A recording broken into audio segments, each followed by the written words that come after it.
That night, July 25th, 1956, the air inside the legendary Copacabana Club in New York was not just muggy from the summer heat, but heavy with the sour smell of the end, as the most profitable and beloved comedy partnership in entertainment history prepared for its final act. Jerry Lewis, the hysterical genius of clowning, was sweating under the thick makeup, his eyes reflecting a feverish mixture of terror and triumph. The tension that emanated from him seemed to suck the oxygen out of the stage. Beside him, Dean Martin, the indifferent and elegant crooner, held a glass of whiskey with an almost offensive calmness, his impeccable suit and his unshakable charm contrasting brutally with Lewis's latent anxiety. The audience, accustomed to the duo's explosive chemistry and cheerful spontaneity, felt the coldness that hovered over the two men like a dense fog, a silent premonition that they were not just watching a show, but a funeral disguised as comedy. The opening music was forced, each note sounding like a nail in the coffin of a friendship that began with genuine laughs and ended on that fateful night, consumed by the corrosive fire of ambition. The atmosphere of the Copa, usually vibrant and full of the glare of spotlights, seemed to have lost its color. The light on Martin was soft and flattering, while the one hitting Lewis was harsh, emphasizing every wrinkle of stress. The usual buzz of the crowd was replaced by a tense, almost religious expectation as they watched the final dance of two gigantic egos. Jerry's handheld microphone, an extension of his desire for control, was gripped with immense force, a symbolic object of his obsession with being the center of the action. Martin, on the other hand, barely touched his, content to let the smooth vocal of his ballads fill the silence that the clown could not bear.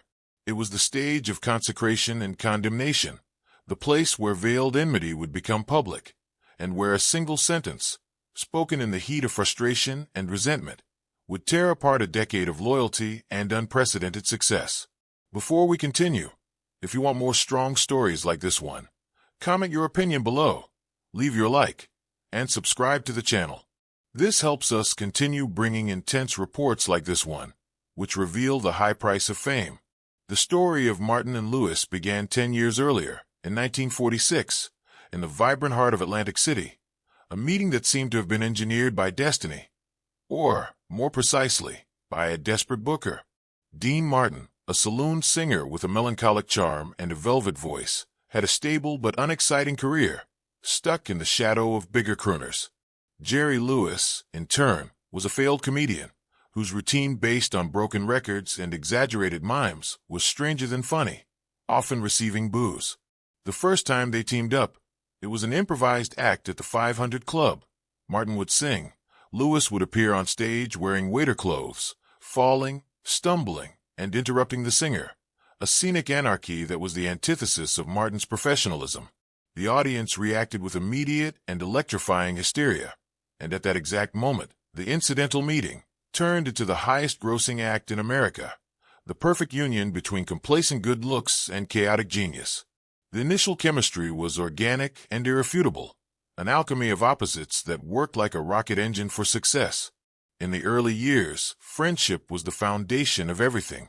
The two considered themselves brothers. The complicity backstage was as real as the pandemonium on stage. They moved like a force of nature through the nightclubs, radio, television, and quickly, cinema, culminating in a stratospheric contract with Paramount in 1951.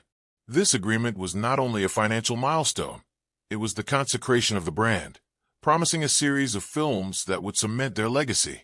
Martin found an easy comfort on stage, supported by Lewis's frantic figure, which guaranteed him the best jokes and the easy love of the audience. It was a world of laughs, applause, and money, but the seed of a silent tragedy was already planted in the fertile ground of ego and disparity. However, the working relationship soon began to suffer from the first subtle, but dangerous, manifestation of disguised inequality.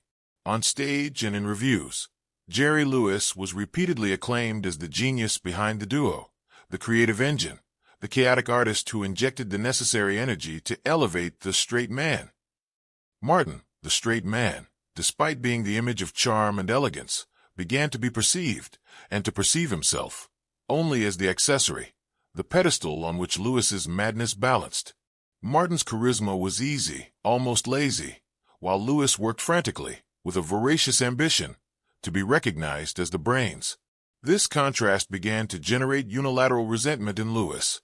Why did Dean receive so much love and acclaim without the visceral effort he dedicated to clowning? This silent resentment contaminated the nights of 1953 and 1954. While the duo continued to earn millions and fill stadiums, backstage, the air between them was thin. Lewis, obsessed with creative control and the need for intellectual validation, began to demand more voice in the films, to rewrite scripts, and to see Martin no longer as a brother, but as an obstacle, a supporting actor whose presence was necessary but frustrating. Martin, in turn, feeling underestimated and dissatisfied with being just the singer, retreated to the comfort of alcohol and indifference. He often missed rehearsals, responded with monosyllables in production meetings, and made it clear, through his disinterest, that money no longer bought his enthusiasm. The audience still laughed, but the show machine was beginning to grind, driven by inertia and no longer by passion.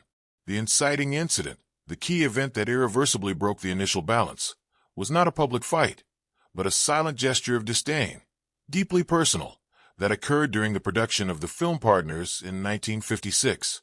Lewis, now an unofficial director and an uncontrollable creative force, had become a tyrannical perfectionist on set, demanding exhaustive rehearsals and micromanaging Martin's every move.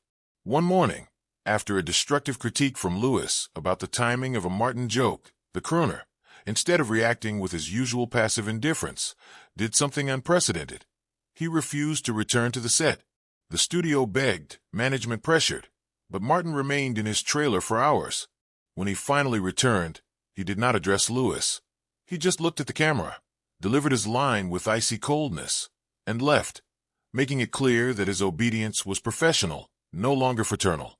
This act of passive resistance was the first public crack in the duo's facade, the perception that the partnership had turned into a unilateral power struggle. Lewis realized that his stage brother, the man he had propelled to stardom, was rebelling through apathy. The noticeable shift for everyone involved was that Martin was signaling that he no longer needed that partnership to be relevant, and that dignity was more valuable than loyalty to the clown. The silence on set after Martin's departure was deafening, and on that day, Lewis knew that the fear of being seen as just a clown was materializing through the straight man's indifference. The public saw the tension in the films, but did not know that the hatred was not staged. It was a new reality backstage. From that moment on, the friendship disappeared, replaced by a cold and calculated rivalry. Lewis, in a frenzy of control and paranoia, intensified his creative demands, turning the set into a battlefield. He dedicated himself to nullifying Martin, cutting his lines, reducing his songs, and ensuring that each film was an almost exclusive showcase for his own talents. For Jerry, it was a matter of survival and validation, proving that he was the real star. For Dean, it was a silent liberation. He had tired of being the blank canvas for Lewis's chaos, and spent every day on set with a distant resignation, reading newspapers or talking on the phone, deliberately ignoring Lewis's attempts to provoke him or re-establish the old complicity. The emotional escalation was palpable. The duo's easy laughter had turned into a forced smile in the 1955 films. Concrete details confirmed the collapse. Paramount management needed to assign a mediator for meetings, and the number of shows canceled due to illness, mainly Martin's, increased exponentially. The audience, despite being loyal, began to feel the roughness on stage, a dissonance that Lewis's mastery desperately tried to mask with more and more noise. The great irony was that the success of the Martin and Lewis brand was so consolidated that they were forced to continue together by the multimillion-dollar contracts, turning them into prisoners of their own fame, forced to stage joy when the only emotion remaining was bitterness. The first micro scene takes place backstage at the Las Vegas Gambling Palace in 1955, where the dressing room mirror reflects a tense Lewis, practicing the perfect fall for the night's show. He is not laughing. His eyes are fixed on his own image, seeking the approval he no longer finds in Martin's gaze. The noise of the stage is still distant, but the sound of ice hitting Dean's glass, coming from the other side of the curtain, is loud and clear. Lewis hates that sound. Martin's glass of whiskey had become a symbolic object of his indifference, a glass wall that Lewis was unable to break. He picks up the microphone, feeling the weight of the object, and speaks to himself, not the lines of the show, but, "I made him. They think he's the king, but I'm the brains. Without the brains, the king is just a pretty mannequin." In the next scene, in a recording studio in California, Martin is singing a ballad with a voice that never sounded so melancholic, the lyrics about lost love and wasted opportunities. He is alone in the sound studio, the low lighting highlighting the dark circles under his eyes. Lewis is in the control room, watching him through the glass. He is not listening to the music. He is studying Dean's face, seeking a sign of vulnerability, of need, of loyalty. But Dean sings with an authentic passion that he only reserved for music, an art that Lewis disdained as easy. The shock of this discovery, that Martin had an inner life and a talent that did not depend on him, hits him like a punch. His ambition is now tempered by jealousy. He doesn't just want to be better than Martin. He wants Martin to need him. The narrative jumps to a gala dinner honoring the duo, where they are forced to smile and pose for photos. Martin is stunning in his tuxedo, receiving easy compliments for his presence and elegance. Lewis is restless, his tie tight, listening to the same phrases about being the genius clown. Lewis's introspection is deep. He feels undervalued, as if his art of risk and chaos were less noble than Martin's passive charm.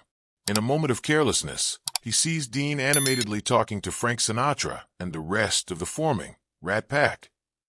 Martin looks relaxed at home. Lewis realizes that Dean is building a future without him, a gentleman's club where the clown is not invited. Lewis, consumed by insecurity, intensifies his demands. He starts purposely being late for meetings or rewriting scripts on the eve of filming, a tactic to undermine Martin's authority and force him to react. Martin does not react. He merely shuts down. He shows up on set, delivers his rehearsed lines with robotic perfection, and returns to the trailer. His greatest act of revenge is total indifference, a weapon that hits Lewis's narcissism in the most sensitive spot. The transition of the scene occurs when Lewis, after a unilateral argument with a silent Martin, punches the dressing room door, a micro cliffhanger that reveals internal self-destruction. In a rehearsal micro scene in 1956, Lewis is trying to convince management that the new stage act should focus exclusively on his miming and slapstick, reducing Martin's ballads to mere interludes. He speaks with a feverishness, gesturing with the handheld microphone, defending his vision of pure art against Martin's materialism. The moral ambiguity lies in the fact that he genuinely cares about comedy, but his main motive is to bury Martin under the weight of his own talent. Meanwhile, in the corner of the room, Martin smokes and watches the clouds through the window. He is wearing a heavy coat and looks older, more tired. He does not participate in the discussion. The stage manager, an elderly man named Max, tries to mediate, but realizes that the friendship is dead. He addresses Martin, asking for his opinion. Martin puts out the cigarette in the ashtray and says only one word: "Do whatever he wants." The audience watches two trapped men. One is a prisoner of control. The other is a prisoner of his own laziness and disillusionment. This moment is a milestone of acceptance for Martin. He is ready for the end. Lewis, seeing Dean surrender, does not feel victory. He feels emptiness. The symbolic object here is Martin's cigarette, but crushed with contained fury, the representation of his resignation. The narrative returns to Lewis's thoughts during a train journey between Los Angeles and New York, a few weeks before the Copacabana. He is looking into the darkness of the night, his face reflected in the window. He remembers an old photo where he and Dean, young and thin, are genuinely laughing, arms around each other's necks. He feels a pang of guilt, but ambition overcomes it. The fight is no longer for friendship. It is for his identity. He cannot just be the clown. He needs to be the genius. If Martin won't recognize that, he will force him to. Martin, trying to connect, invites Lewis for a game of golf, a hobby of Martin's. Lewis coldly refuses, claiming he doesn't have time for frivolities when there's art to be created. Lewis's slapstick on stage becomes increasingly desperate, more physical, as if he were trying to hurt himself to get Martin's attention. The audience laughs, but the laughter sounds false. Martin, seeing Lewis's pain and exaggerated effort, just drinks more whiskey and remains immobile. Lewis's pain is the price of his ambition, and Martin's indifference is the price of his pride. The tension between them becomes a secondary spectacle for the more attentive spectators. One night in Miami, Lewis collapses on stage with a fake heart attack, part of the act. Martin does not react with the usual staged concern. He just picks up the microphone and starts singing That's Amore with a cold, perfect voice. The audience laughs, thinking it's part of the joke, but Lewis gets up, his face red with fury, and realizes he has lost total control. Martin is no longer playing Lewis's game. Martin's lack of reaction is a betrayal, a sign that the partnership is irremediably broken. This is the final turning point, where the game gets serious. Lewis understands that separation is inevitable, but he needs to be the one to decree it. And he needs to ensure that the final blow is so memorable that the world remembers who the aggressor was. Lewis's ambiguity is that of a man who destroys what he loves most to prove he has power over it. The transition to the next scene is the image of the Martin and Lewis contract with Paramount, symbolically being burned in a trash can, as the narrator describes the duo's arrival in New York for the final show at the Copacabana. I want to know your opinion about this moment. Comment on what you would do in this situation, if talent and pride would lead you to the point of sacrificing friendship. The arrival in New York for the final performances at the Copacabana Club is treated by the media as the consecration of a legend, but backstage, it feels like the march to the gallows. Lewis, hypertensive and suffering from insomnia, spends his afternoons locked in his hotel room, rewriting the performance script, obsessed with ensuring that the final joke is his. He demands that Martin's ballads be reduced to a mere 20 seconds, and that his every gimmick be extended. His urgency is no longer professional. It is personal, a need to nullify Martin's presence before he himself is nullified by his partner's indifference. The progressive increase in emotional weight manifests in how Martin deals with the situation. He is drinking more, but his posture on stage is of a stony serenity. He becomes the portrait of wasted talent, a man who could shine alone, but was trapped by the obligation of the contract and the shadow of the clown. The injustice perceived by Martin is not financial, it is moral. Being reduced to a prop while his true talent, singing, was treated as an accessory. The emotional pressure is felt by the support team, who walk on tiptoes, fearing the open confrontation that hangs in the air like an impending storm. The penultimate night of performance is a dress rehearsal for the tragedy. Lewis is particularly hysterical on stage, shouting the jokes with an aggression that borders on desperation, almost begging for a laugh that validates his existence. At one point, he grabs the microphone, a symbolic gesture of power, and pushes it against Martin's chest, demanding he sing an improvised song. The audience laughs at the joke. Martin merely pushes the microphone away with his fingertips, his expression of boredom unshakable. He only says, "The show isn't mine, Jerry. It's yours." The revelation to the public, subtly transmitted by the looks between them, is that the friendship had become a cruel farce. Lewis interprets this indifference as an open challenge, a final provocation. He spends the night awake, in a frenzy of anger and insecurity, drinking strong coffee and scribbling on a notepad, turning his pain into ammunition. He understands that the final performance needs to be the point of no return, an act of public fearlessness that will seal the separation, but that will guarantee his legend as the sole genius. The expectation for the culminating moment, the night of July 25th, grows with the feeling that the Copa stage will be a gladiatorial ring, and that only one ego will survive intact. On the night of July 25th, 1956, the stage is cold, despite the cigarette smoke and human heat. The show begins with the usual routine, but the rhythm is broken, the timing is dissonant. Martin sings, his voice perfect and empty. The melancholy in his eyes is almost visible under the lights. Lewis is panting, performing a frantic mime of a toothache, using the microphone as a mirror for his self-inflicted agony. He approaches Martin, expecting the usual reaction of forced exasperation, but Martin doesn't even look at him.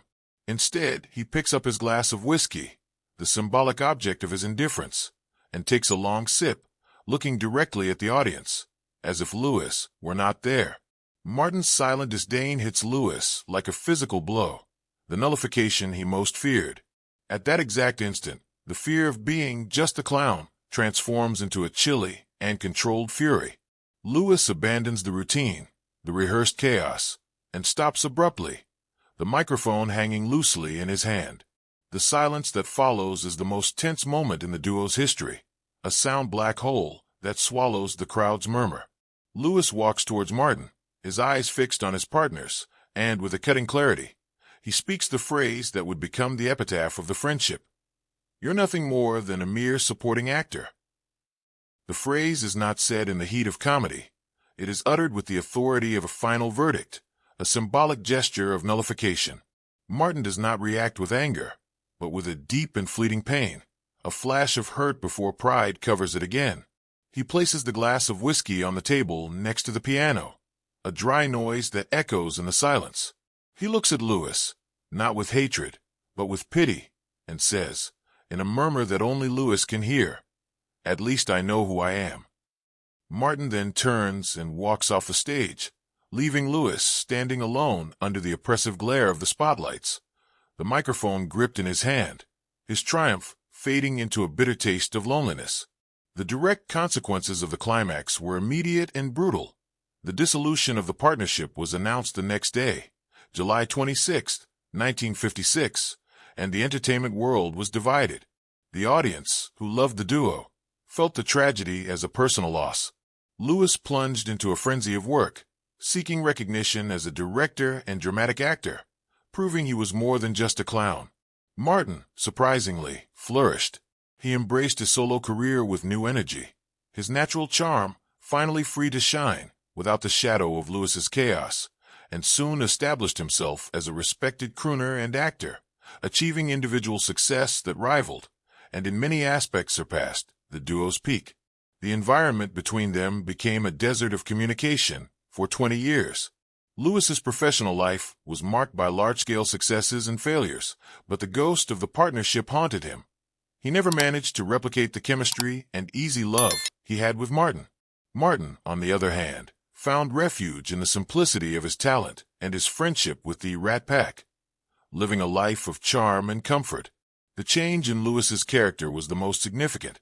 He became more reclusive, more obsessed with work, a prisoner of his own need for control. The change in the environment was the bitter perception that the greatest comedy act had ended in a tragedy scene.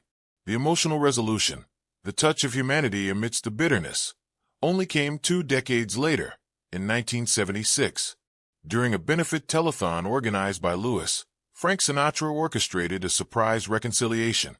Martin unexpectedly walked onto the stage, and the two embraced in a scene that moved America. It was not the return of the duo, but a gesture of forgiveness and mourning for the lost friendship. Lewis cried, Martin smiled. It was a fitting closure, which conveyed the meaning that, despite ambition and ego, the initial fraternal love had never completely died. The story of Jerry Lewis and Dean Martin is not just about the end of a successful partnership. It is a cautionary tale about the devouring nature of fame and the fragility of loyalty when confronted with unrestrained ambition. Lewis sought the validation that he was the genius, and Martin sought the honor of being respected for his genuine talent. Both won and lost, but the true cost was not measured in film contracts, but in the 20 years of silence that followed that night at the Copacabana Club. What this story brutally and melancholically teaches us is that success, when not anchored in loyalty and mutual respect, becomes an effective poison.